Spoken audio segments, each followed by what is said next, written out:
Okay, so yesterday I bought that chair, that IKEA chair, and it's actually a good chair, but what's killing me are these armrests.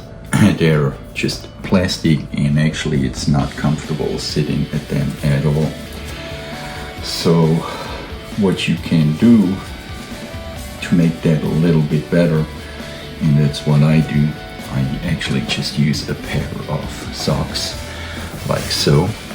And then what you want to do is go the other way around like so, and then that creates a nice cushion.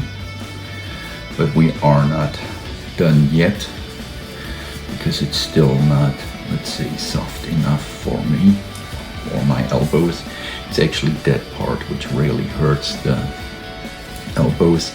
So to secure this, you want to have another pair of socks actually, and just want to put them like so. So just to secure actually that layer here. And if that's not comfortable enough, you just take another pair of socks and then you just slide it over like so.